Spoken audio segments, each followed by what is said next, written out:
Hey y'all, so I'm back and just looking to make sure everything was recording. Looks like it is. Okay. So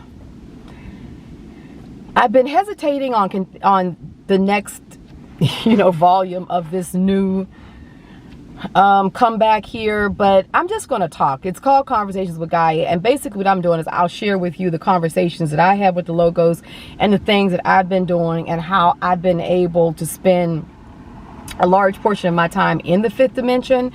Now I know it may sound like, oh, okay, Robin, okay, so you spend your time in the fifth dimension, but I tell you guys, I can tell you how I'm doing it, and it's a very straightforward approach, and I think that many of you have been spending a little bit more time than what you realize, and also you're definitely spending more time on the fourth dimension, which is a bridge to the fifth dimension.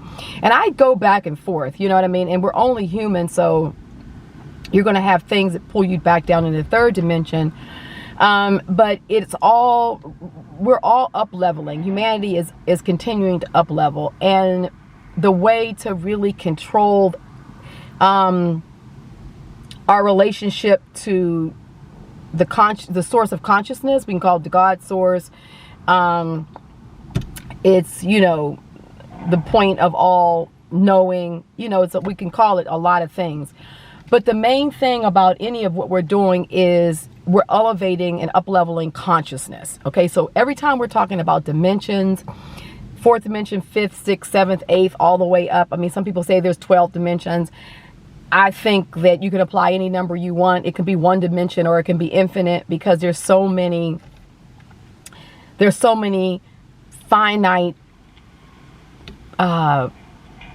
levels within every dimension. And when you're bouncing back and forth between third and fifth, and you're bridged on the fourth, that in itself has a certain frequency or signature to it. So I don't really get caught up in, oh, it's this dimension and it's definitely that. It's just really, we're talking about levels of consciousness. So when we're talking about dimensions, we're talking about consciousness, not so much our physical bodies, because our physical bodies move back and forth with our consciousness. And I'll just use one example: dream time. When we're in the dream time, we're in the field of consciousness that oftentimes is elevated above third dimension, so we can have a form of our body in our dream state, but it's our consciousness that has dictated how that our avatar moves with us.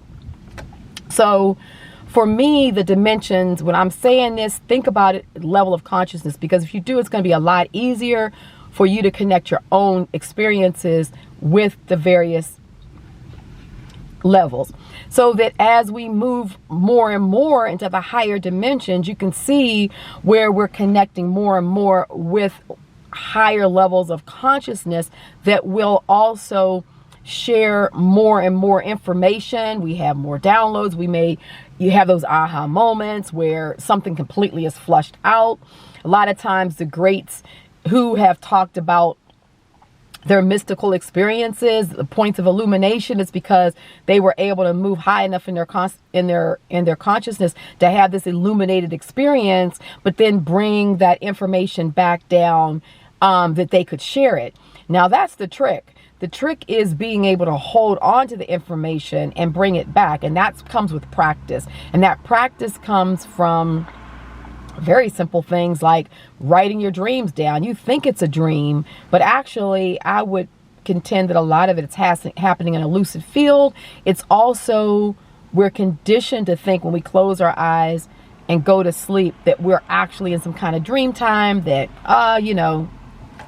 like Freud and Jung talked about, we're just working out levels of our consciousness, of our personality, of things that's happening in our wake state. And I would say that some of that's true, but that's such a fraction of what's actually happening.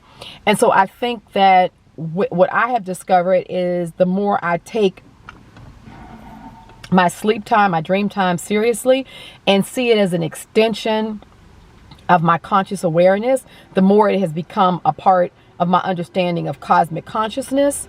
And so it has become more real and more dynamic than my wake state.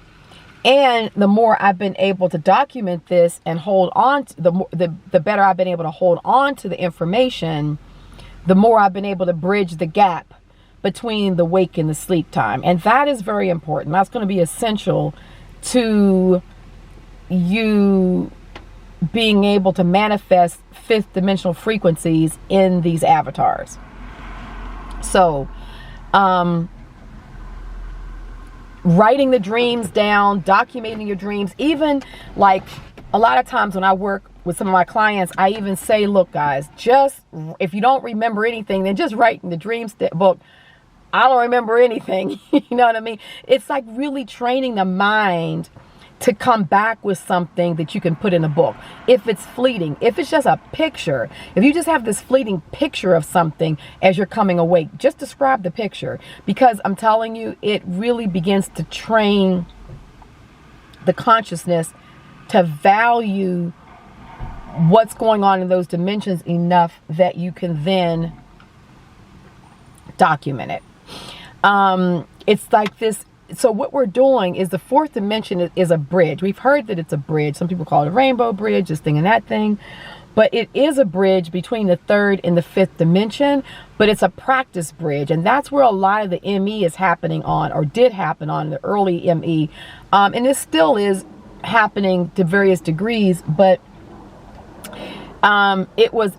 because those of us who can see the ME, we're able to see these parallel timelines, right? We're able to see, this is what I'm seeing right now, but this is what I remember seeing. And those timeline loops are essential to the fourth dimensional awareness, fourth dimensional consciousness.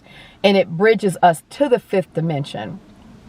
So, as opposed to getting up into, well, no, that really didn't happen, and all this stuff that goes on in the comments and stuff in the ME, it's just like ridiculous. It's like so non-consequential or unconsequential to what is really happening for those of us who remember it. It's best to write it down and use it as an understanding that this is fourth dimensional experiences. So when you're experiencing the ME, your memories about stuff, that is the fourth dimension, because the third dimension is duality, right? Good and bad, up and down, left and right, you know, black and white, all that.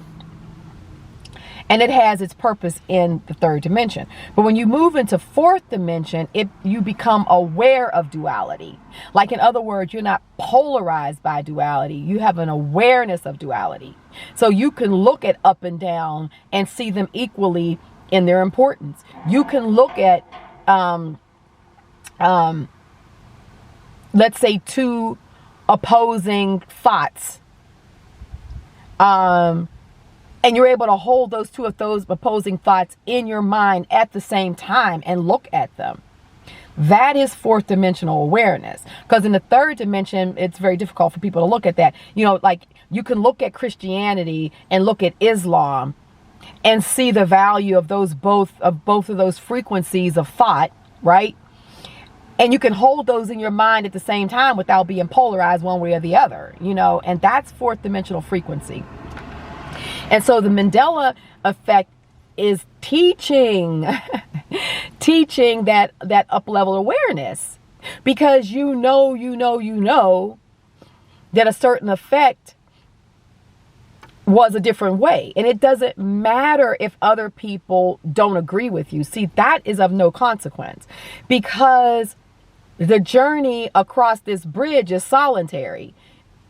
It's like the journey from third dimension to fifth dimension, that's a solitary walk, you know? And so only you can be the judge of what you're remembering, what you're seeing, what you're processing, etc. And these effects, when you step into the fourth dimension, a lot of times we stepped on it because we were up leveling in the third dimension. Sometimes things that are very dramatic can happen to you. It could be a loss of a loved one. It could be maybe you're confronted with your own mortality and you survive it. Maybe, like, normally it could be something pretty dramatic that happens in the third dimension that sort of is like this, like where you're forced to see the duality in your own life. And once you see that duality and you're on that bridge of the fourth dimension, it's amazing how so many other things begin to wake up, and you start saying, oh my goodness, how come I didn't see this? How come I didn't see that? Right? So there's a lot of things that can cause that wake up. But once it happens, that's what the fourth dimension is looking like. Okay, so then the fifth dimension is moving into non-duality. So when you're in the fifth dimension and you can have very dualistic things happening around you, but they don't seem to bother you. They don't seem to influence your frequency. Like you can see where, like, let's go back to the point of like Christianity and Islam. On the fifth dimension, you can see where it's all one. Like there's no duality in it. And you're able to look at it very calmly and very clearly. And you can see that the role that it plays, but it doesn't change your frequency and you're not affected by it. So a lot of the times they're in right now, when you're on the third dimension, you'll find that you come into people that have a real firm position about this or that. Like real firm, and you know what I'm talking about, the current state of the world, politically, etc. When you're on the fourth dimension, when you're operating mostly at that fourth dimensional frequency, you're like, wow, I can see both of these loops. I can see both sides of these time. I can see this. And where I may have a preference, you're not as polarized. Like you're not in cognitive dissonance, like you can experience with a lot of people that you may be talking to. When you're in the fifth dimensional awareness, all of the scene that's happening worldwide moves into the space of non-duality. And where you see it, you realize, like in your spirit, you know that it doesn't affect you, because it really doesn't affect us. Like when your frequencies are at a particular point, you can't be touched by the lower frequencies, though you could be right among them. And there's a lot of other stuff that starts opening up that I'll share along the way.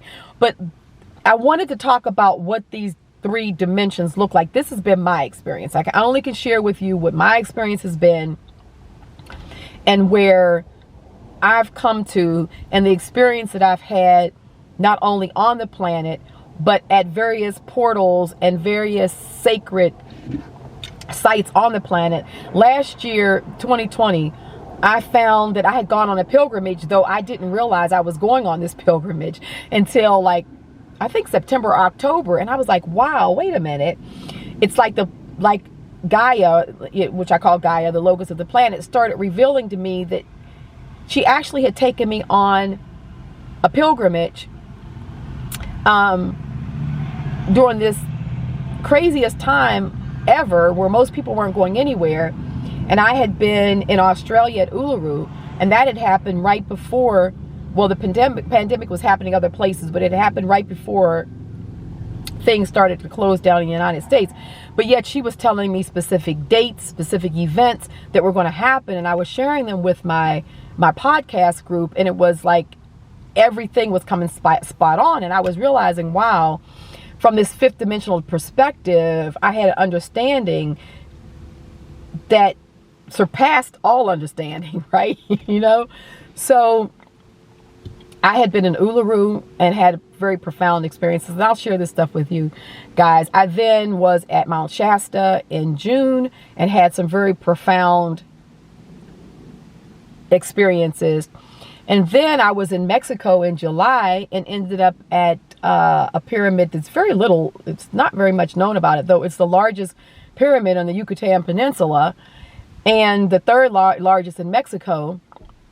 And it was in this little city, this little teeny town, that it was almost like it was just like this little thing, this pyramid to the side, or this structure really to the side, because it really wasn't even referred to as a pyramid.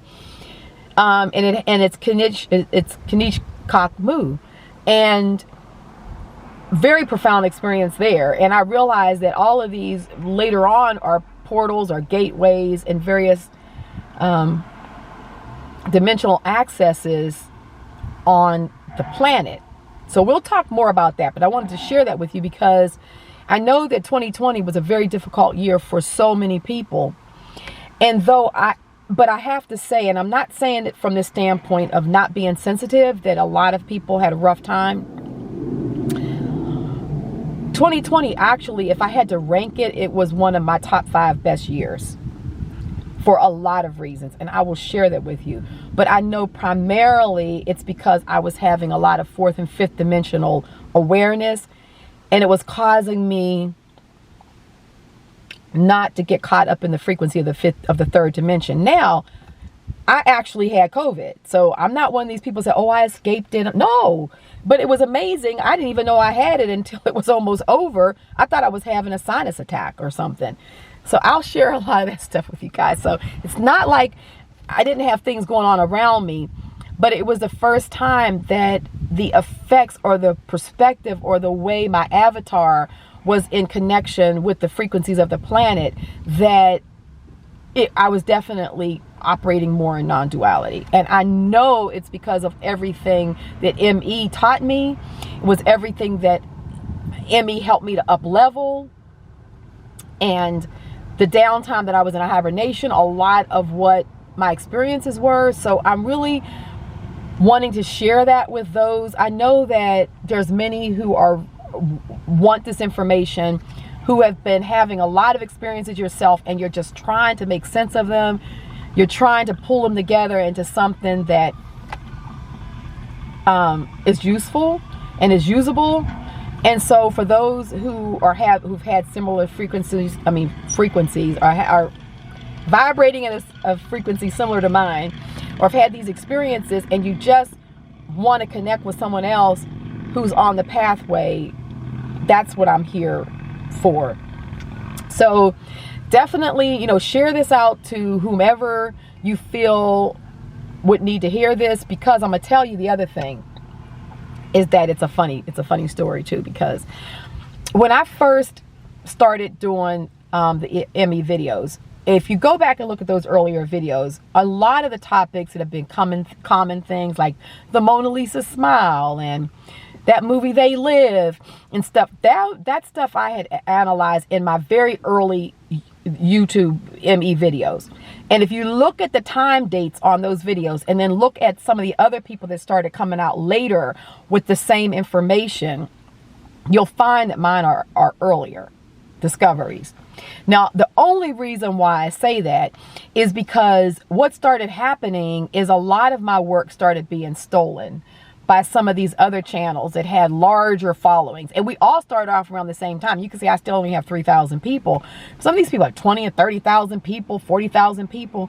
And I even at one point reached out and said, hey, why are you taking other people's work? Like taking my work. I noticed they were taking other people's work, and they refused to even answer me. But yet they would hip and holler when somebody was taking their work. So anyway, at that point I realized it wasn't about channel growth and all that. It was really about, at that time, those videos were like my laboratory. It was my way for me to understand for myself personally and grow in this 4th dimensional bridge about what ME was showing me. So in a lot of ways, maybe selfishly, I was using those videos to learn. And I found that was really important. So when I moved away from it, it was because I actually had found what I wanted. Like I told you in the last video, I didn't want to get stuck into any timeline that was an ME timeline. I was noticing was happening with a lot of people. So anyway,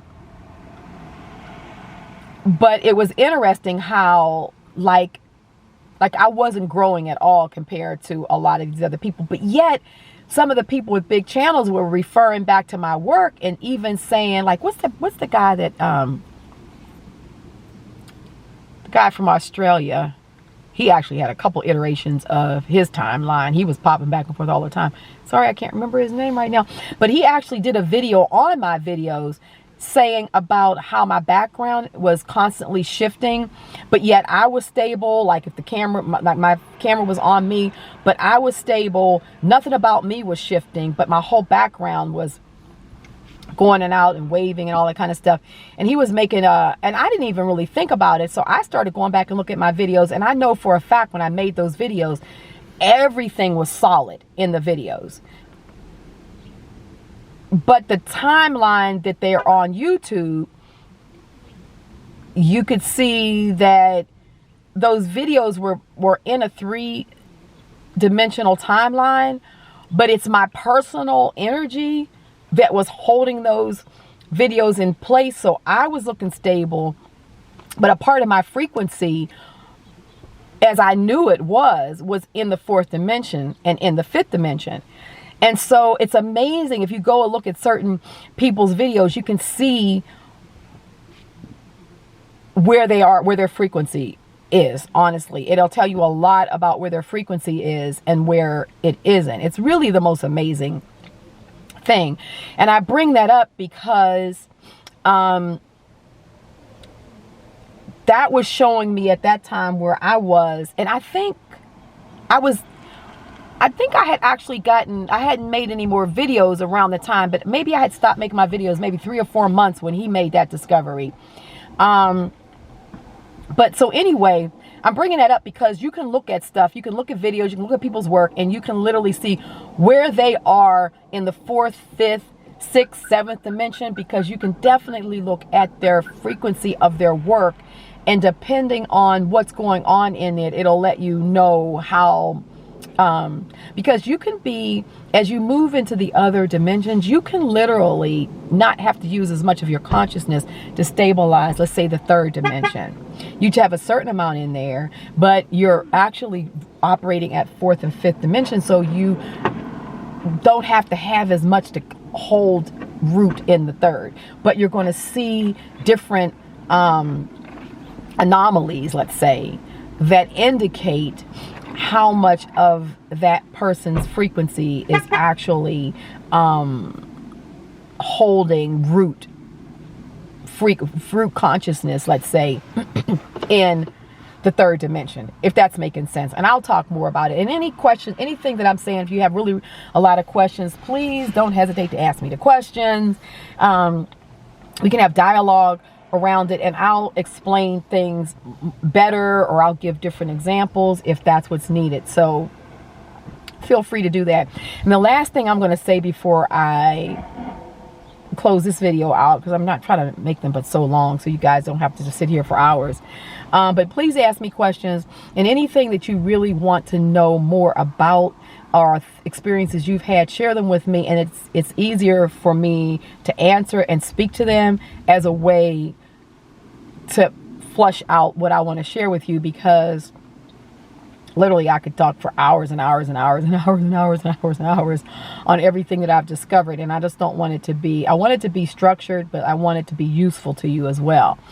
When I was in Australia this past year, January, I actually was invited to speak at the Cosmic Consciousness Conference there. It was in 2020. And I spoke about the binary code and indigenous art. And it's amazing. A lot of that came to me, and I understand a lot about the frequencies and stuff from what I learned about ME. So that work is out there. And I'll talk more about that as well. But the last thing I want to share is that, speaking about channels and frequencies, so when I was out before, a lot of my work was suppressed for whatever reason. I have no idea. I think it was frequency stuff. I don't really feel like, oh, anybody was out there against me or anything like that, because I don't even hold my energy like that. But I was realizing my work was being suppressed, and I felt like it was being suppressed by the part of the matrix that didn't want that work to get out. And so what you'll find is that, especially in the 3rd dimension, moving into the 4th dimension, a lot, like you'll find in the 4th dimension that the 3rd dimension will like spawn off versions of yourself, versions of events. That's where we get the ME from, because it's creating these versions of stuff But we learn from it, but we can also be confused by it. And it's also can be done to take people offline when your frequency is such that it's recognized that you don't like, I think I referred to it last video, what I call the fungus. It's a part of what kind of hangs over the realm. It's like the darker negative part of it, whatever you want to call it. That's, you know, like we've heard a lot of, referred to a lot of things, you know, archons and all this sort of stuff. And I kind of see it a little differently, but for the sake of this conversation, let's say it's in that realm. Well, it's going to recognize your frequency. And if it can suppress your frequency, it'll do it a lot of kind of ways, even if it's got to emulate you. So when I was first doing, my channel had been up for close to a year. No, not even maybe that, maybe 8 months, when this person popped on the scene that started emulating me, to the fact of the way she was driving in her car, the way she was wearing sunglasses, the way it was almost like she was repeating a lot of what I was saying. And I remember when it came to my awareness, I was looking at her videos and thinking, like, why is this woman emulating me? It's like the funniest thing, right? And I'm like, this is crazy. And I didn't pay it a lot of attention. I'm like, oh, well, maybe I'm just, you know, maybe I'm over dramatizing things. So, but what was happening, all of a sudden she was coming on and she was getting 3, 4, 5,000, 6,000, 7,000 viewers. And basically she was just repeating the stuff that I was saying. But then she was like moaning and groaning, like how terrible her life was, how much she lost her family, she lost her husband, she lost her. And I thought, well, maybe, you know, people were just attracted to the storyline. I don't know. But so I didn't really pay that much attention. Well, she got up into like 14, 15,000 people. And I'm like, I was thinking, wow, this is really crazy.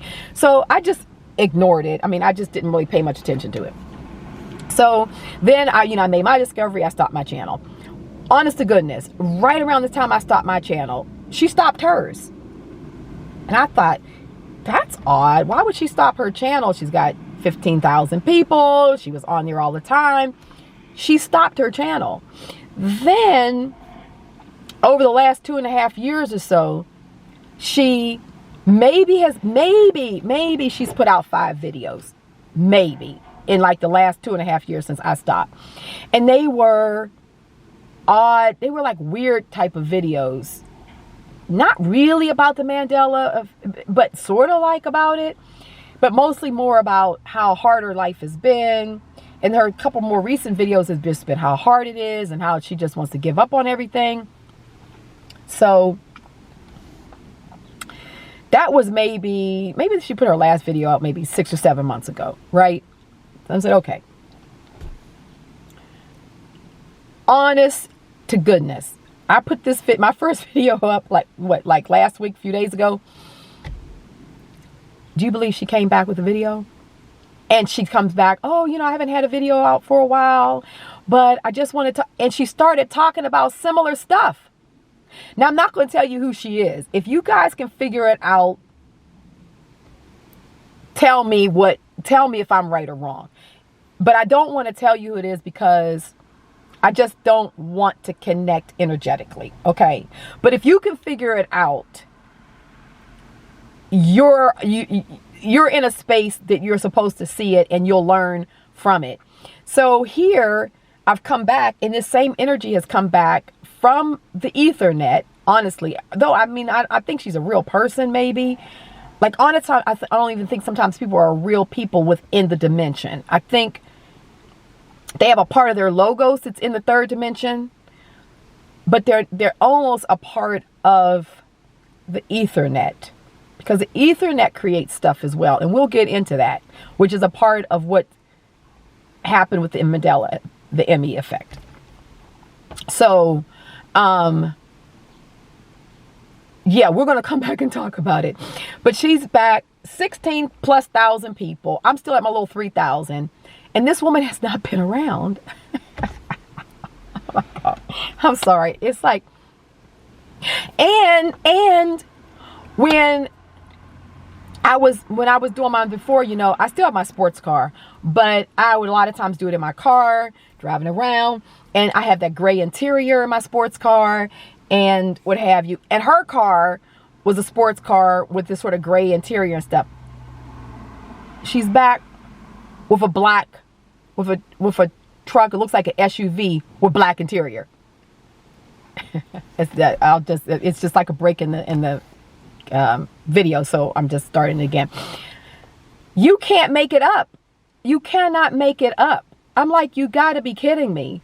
So just know that I'm here for those who are on this path. We're on it together. We'll upgrade our frequencies. I'll share a lot with you. Like I said, I'm gonna put some deeper videos over on BitChute, and I'm also on Telegram. It's Gaia.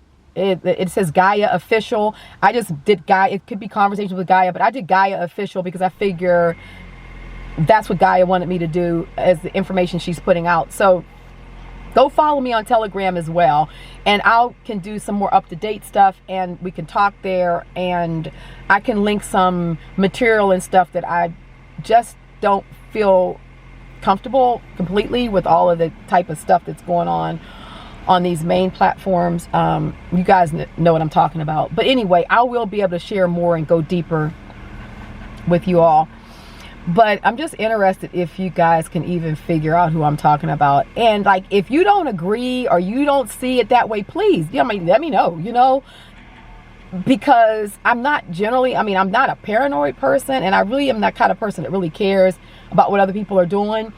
But I do want to get this message out, and I don't want the message to be stifled, because I really know that during these times, especially what Gaia has shown me, the next 3 months are going to be very, very difficult months for everybody on the planet. When we get on the other side of April, there's going to be a lot of more of the Aquarian energy coming through. More of the Golden Age energy is going to be coming through. And it's going to be a lot easier for so many people to get into the 5th dimension, to ascend, to do a lot of things. It's going to be, the energy and the frequency is going to be different. But I'm going to tell you, the next 3 to 4 months can almost be, I'm not going to use the word that just came to my mind. I don't really believe in traumatizing or like making it dramatic, but it's going to be really some difficult times.